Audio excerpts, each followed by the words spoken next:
Boa tarde, pessoal, tudo bem com vocês? Olá, boa tarde. Hoje nós vamos gravar mais uma aula, dessa vez de literatura, e nós trouxemos uma convidada especial, a nossa colega, professora do Cocina e agora bibliotecária, Cacilda. Boa tarde, gente. Como vocês estão? Esperamos que estejam todos bem e hoje nós vamos tratar de um tema bem interessante, não é, Jane? Sim, a gente vai tratar sobre o realismo. E o realismo, a gente tem uns romances que são bem interessantes. Cacilda que o diga, viu? Verdade. A aula hoje do realismo lembra literatura e arte, porque a literatura também é uma arte, por isso vocês vão estudar tanto na disciplina de arte quanto na disciplina de português. E aí nós produzimos um resuminho para vocês com as principais características desse movimento. O realismo foi um movimento estético predominante do mundo ocidental no último quartel do século XIX. Surgiu como uma onda de imposição à subjetividade e ao individualismo da tendência artística anterior, que era o romantismo. Com a intenção de fazer da arte uma representação fidedigna e verossímil da realidade, escritores, pintores, escultores, músicos e dramaturgos privilegiaram a objetividade em suas obras, atentos à veracidade das situações cotidianas. Características do realismo: valorização da objetividade e dos fatos, impessoalidade, apagamento das ideias do autor, descrições de tipos sociais ou situações típicas, fim das idealizações, retratos de adultério, miséria e fracasso social, prevalência das formas do romance e do conto, frequências críticas às hipocrisias da moralidade e da nova classe dominante, a burguesia, aceitação da realidade tal como ela é, em oposição aos anseios de liberdade dos românticos, esteticismo, linguagem culta e estilizada, escrito com proporções e elegância, tentativa de explicar o real, recorrendo muitas vezes à ciência ou ao determinismo, abordagem psicológica das personagens como composição da realidade que veio. Realismo no Brasil. Iniciou-se com um lento processo de modernização, atravancado pelo ranço colonial que se mantinha na política do Segundo Reinado e na manutenção da mão de obra escrava. Em sua maioria, os escritores realistas brasileiros foram republicanos e abolicionistas, não raro abordando em suas obras esses ideais. Os três principais nomes do realismo brasileiro são o maranhense Aloysio Azevedo, o carioca Machado de Assis e o angraense Raul Pompeia. Dentre os autores do realismo, um que a gente vai abordar hoje é Aloysio Azevedo, que diferencia-se dos outros dois por sua estética de tendência naturalista, corrente literária fundada pelo francês Émile Zola, que, embora se assemelhe ao realismo e intente uma visão objetiva da realidade, tem características próprias. No naturalismo, prevalecem as descrições animalescas da personagem humana, a abordagem patológica das personagens, a ênfase dos instintos, perversões e comportamentos sexuais, bem como a explicação dos fatos apoiada no determinismo científico.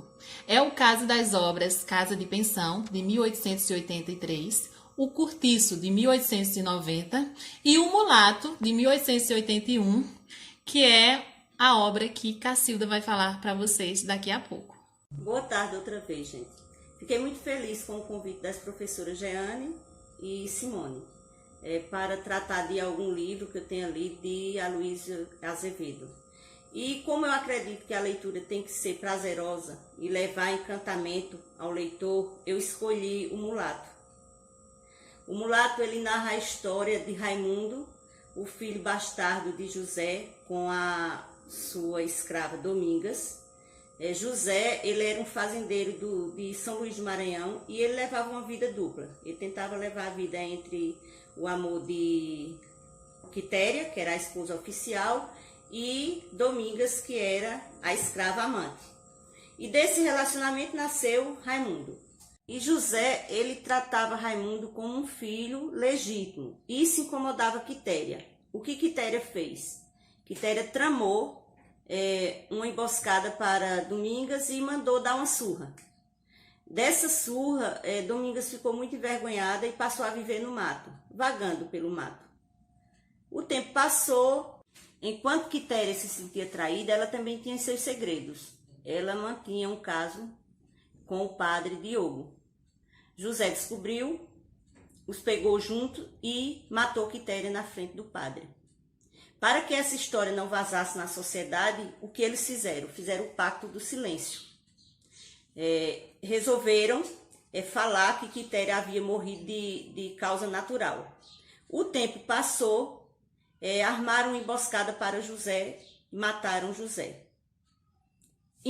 Tudo indica que foi a mando do padre Diogo, porque ele se incomodava com aquele segredo e não queria que aquele segredo fosse revelado.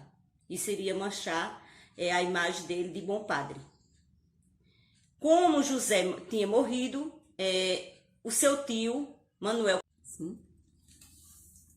com a morte de José, Raimundo ficou aos cuidados do seu tio Manuel, o enviou para a Europa para estudar e ficou cuidando da herança dele. O tempo passou, Raimundo formou-se advogado, tornou-se um belo rapaz, moreno, muito educado, e com a formatura ele voltou para São Luís para resolver as questões da herança. Pensava ele em vender tudo e ganhar a vida no Rio de Janeiro. Quando ele chegou na fazenda do tio Manuel, ficou hospedado com o tio, de imediato ele conheceu logo sua prima, Ana Rosa. E aí já surgiu uma paixão. Ana Rosa, moça bonita, fogosa, bem à frente do tempo dela. Naquele meio tempo da paixão, ele viajou para a fazenda, lá em São Luís, onde ele nasceu e onde ele foi criado. Lá ele começou a investigar e descobriu que sua mãe era uma escrava e que seu pai tinha sido morto, possivelmente a mando do padre Diogo. Tem uma parte aí do livro que eu vou deixar para que vocês descubram. Raimundo, ele se envolve com Ana Rosa, como eu falei. Ele se apaixona, só que Ana Rosa ela já era uma moça prometida. Então eu quero que vocês leiam esse livro, é uma leitura muito prazerosa, é uma leitura muito gostosa, é um livro curtinho. Então vocês vão descobrir se Raimundo casou com Ana Rosa, mesmo contrário às opiniões do tio, porque ele não deixava de ser um filho bastardo, mulato e de origem, não humilde, mas de origem duvidosa, porque ele não era filho da esposa oficial de José, mas de uma escrava. Então eu quero que vocês leiam o livro e descubram essa relação aí do final do livro. O que aconteceu com Raimundo? Ele pegou sua herança, voltou para o Rio, levou Ana Rosa. O que aconteceu com os dois? Eu só posso dizer que desse romance, Ana Rosa engravidou. Para vocês verem como o tempo já era avançado, como Ana Rosa já era avançada para a época dela. E eu quero que vocês leiam e depois vocês vão dar esse retorno, às professoras. Eu quero saber o que vocês descobriram desse romance, desse livro tão interessante, que eu particularmente amei. E é isso aí, a gente fica com mais uma aula. A gente agradece a presença da nossa colega Cacilda e ficamos aqui esperando vocês lerem o livro O Mulato. É verdade. Mais uma vez, obrigada. Cacilda, obrigada por ter composto aqui a nossa aula. Foi muito prazerosa. E esperamos o feedback de vocês. Eu que agradeço às meninas o convite e espero que vocês de fato leiam o livro para saber o final da história.